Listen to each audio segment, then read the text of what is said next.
Okay, so wow. You have really gone deep into AI this time. I know, right? I mean, it's everywhere. Robotic hands, keeling grapes, AI writing computer code. Hmm. AI is even screening 911 calls now. It seems like every industry is just obsessed with AI right now. What is it about all this that has you so interested? Well, you're right. It is a lot, and it really is everywhere we look now. I think the thing that's got me, honestly, is how it's not some far-off thing anymore, you know? Right. Like all these articles you sent, it shows how much it's already here. That story about the drone search and rescue, Yeah. that really got me. Oh, yeah. That one was That incredible. wasn't some big tech company. It was like homemade software that actually found that missing person. No, it's crazy. It makes you wonder, like, 10 years ago, that was all science fiction. Now it's just like a Tuesday. Right. Makes you think what will be normal because of AI even a few years from now. And it's not just the big flashy things like that, even though those are super interesting. Hmm. Businesses are using it more and more in ways most people probably don't even realize. So give me an example. What are some of these more under the radar ways AI is being used? Well, we've got Google. They're using it for voice search, but not just any voice search. You can ask it to find a super specific image or video just with your voice. Oh, wow. And it's not just them. Bayer, the pharmaceutical company, they're using AI to make their research and development way faster. Who knows, maybe we'll have cures for diseases sooner because of it. So it's not just cool gadgets. It could be helping solve some really big problems, huh? Exactly. That's what I find so fascinating. Now, reading through this, there was this term I kept seeing pop up, large language models or LLMs. Is that what's behind all of this? They're definitely a huge part of it, yeah. Think of them like the brains behind a lot of the AI you're talking about. They're trained on massive amounts of text data, which means they can understand and generate text that sounds like a human wrote it. So is that what powers those like AI chatbots that everyone's talking about? The ones that almost sound, well, too human. That's exactly it. Or even those AI-written articles that are making some writers a little nervous. I get it. It's both fascinating and a little scary at the same time. Absolutely. Okay, so then there was this research paper, Buckle Up, I think it was called, and they were talking about jailbreaking LLMs. Now, I have no idea what that even means. Yeah, it sounds a little intense, doesn't it? It does. Basically, jailbreaking in this case is kind of like tricking the LLM. You're trying to get it to go off script, make it do things it wasn't designed to do. Like what? Give me an example. Well, imagine an AI that's designed to write, let's say, harmless ads. Now imagine if someone jailbroke it and instead of ads, it started churning out propaganda. That's the kind of risk they're trying to prevent. Oh, okay, that makes sense. So it's less about breaking the AI and more like making it misbehave. Exactly. And the consequences of that misbehavior can be really serious. I can see that. Then there was that story. I can't remember where it was from. Was it the neuron? Yes, that's it.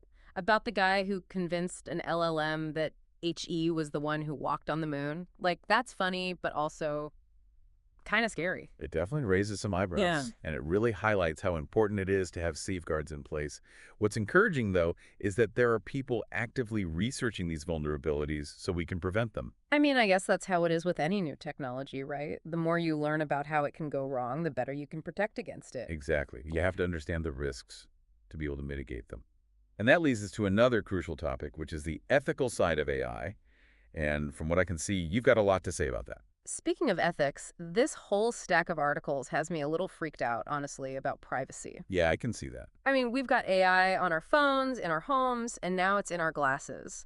That Harvard project with the Ray-Bans, the one called IXRA, that's some, like, Black Mirror stuff right there. It's definitely a little unsettling when you think about it. I think that project really highlights how even technology that seems harmless, even cool, can be misused. Right. Like, you're just wearing sunglasses, but someone could be using them to, like, download your entire life story just by looking at you. And that's why having those discussions about privacy and AI is so important. It's not just about what's possible right now, it's about where this could all be headed. Exactly.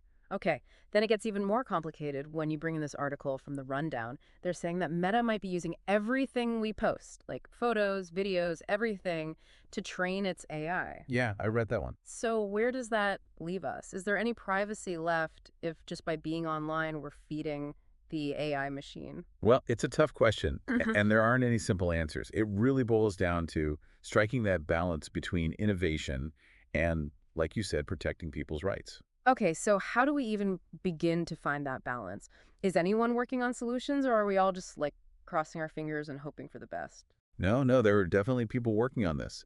For one thing, you've got stricter data usage policies being discussed, which would give people more control over their own data, which I think is important. Right, because right now it feels like we don't have much control at all. Exactly. And there's also a push for more transparency from these companies that are developing AI. They need to be upfront about how they're using our data to train their algorithms. Transparency is always good, but is that enough? What about like actual tools or technology that can protect privacy? You're on the right track. There are some interesting things happening on that front. Adobe, for example, they released this content authenticity web app, and it's designed to give creators, like artists and writers, more control over their work. It's basically like a digital watermark that can tell you if something was made by a human or by AI. Wait, so you're telling me this watermark can actually tell AI, nope, hands off, you can't use this. That's incredible, especially with artists worried about AI ripping off their style and everything. Exactly. It's all about protecting creativity, and I think it's a really good example of how we can develop technology that promotes ethical AI use.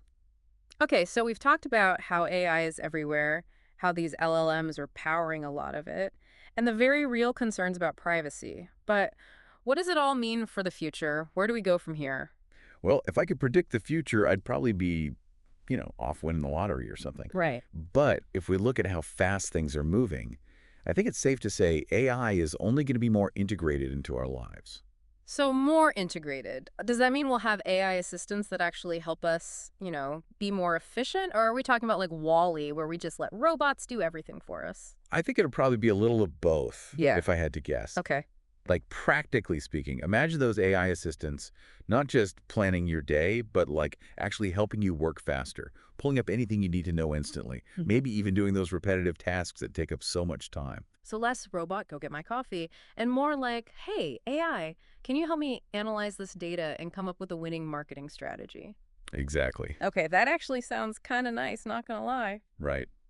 And then there's the creative side of things. I mean, we already have AI making music, right? Art, Hmm. even writing. Right. Imagine those tools get so good, they can actually help us come up with things we never could have on our own, Yeah. like collaborating with us instead of replacing us. I like that collaboration is key, but I gotta be honest, reading all this, it's kind of hard not to think about that whole what if AI gets too smart Yeah, question. yeah, that's a big one. There was a lot about AI maybe getting smarter than humans, the whole superintelligence thing. Is that a real concern, or is that just like Hollywood being dramatic? It's definitely something people are talking about, and for good reason. I don't think we're anywhere close to those Hollywood scenarios like the robots taking over, but the fact that AI is advancing so fast means we can't just ignore it. It's more about being aware of the possibility and having those tough conversations now, you know, while we're still in the early stages. So less the robots are coming and more like how do we make sure AI is actually a good thing for humanity? Exactly. And that's what makes all of this so interesting, because it's not just about the technology itself, it's about the ethics of it all. If AI does get to a point where it can outthink us, what do we want its role to be? How do we make sure it shares our values? These are questions we need to be thinking about right now. Wow, it's a lot to process. I feel like this deep dive took us from the latest AI gadgets to like the very definition of intelligence and what it means to even be human. That's the thing about AI, is not just one thing. Mm. It makes you question everything. And that's okay. The more we learn, the more questions come up. It's about staying curious, learning as much as we can, and never, ever taking our eye off the ball as this technology keeps changing. Well said. And for our listeners who've stuck with us through this incredible deep dive into the world of AI, we'll leave you with this one last thought. If you could ask a super intelligent AI one question, what would it be? Something to ponder as you continue exploring this fascinating, ever evolving world.